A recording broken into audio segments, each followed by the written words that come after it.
గడ్చిరోలిలో Naxalites మావోయిస్టులు లొంగిపోతూ ఉన్నారు. మల్లోజుల ఆధ్వర్యంలో దాదాపు 61 మంది మావోయిస్టులు తమ ఆయుధాలను స్వాధీనం చేసి జనజీవన స్రవంతిలో కలుస్తూ ఉన్నారు.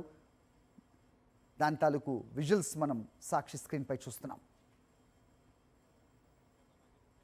गृहमंत्री महाराष्ट्र राज्य श्री देवेंद्र फडणवीस सर यांच्याकडून प्रोत्साहनपर बक्षीस देण्यात येणार आहे. मी माननीय सरांना विनंती करतो की सरांनी आपल्या हस्ते या बक्षिसाचे वितरण करावे. यासाठी मी आमंत्रित करतो पोलीस अधीक्षक गडचिरोली श्री निलोत्पल सर, अपर पोलीस अधीक्षक अभियान श्री एम रमेश सर, विशेष अभियान पथक प्राणहिताचे प्रभारी अधिकारी सपोनी राहुल देवडे, पार्टी कमांडर ऋषी विडपी यांना. या संपूर्ण आत्मसमर्पणाच्या कार्यक्रमासाठी गडचिरोली पोलीस दलातील सर्व अधिकारी व जवान यांनी विशेष आणि अथक परिश्रम घेतलेले होते. याबद्दल मान्य सरांकडून सर्व अधिकारी व अंमलदार यांना प्रोत्साहनपर बक्षीस दिले जात आहे.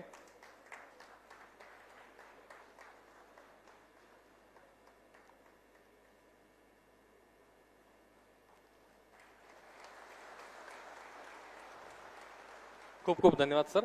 यानंतर सर्व 61 आत्मसमर्पित माओवादी सदस्यांसोबत मान्यवरांचा ग्रुप फोटो घेण्यात येणार आहे. सदर ग्रुप फोटोची तयारी करण्यासाठी कृपया 5 मिनिटाचा अवधी लागणार असल्या मान्यवरांना विनंती करतो की आपण कृपया ग्रुप फोटोची तयारी होईपर्यंत मंचावर स्थानापन्न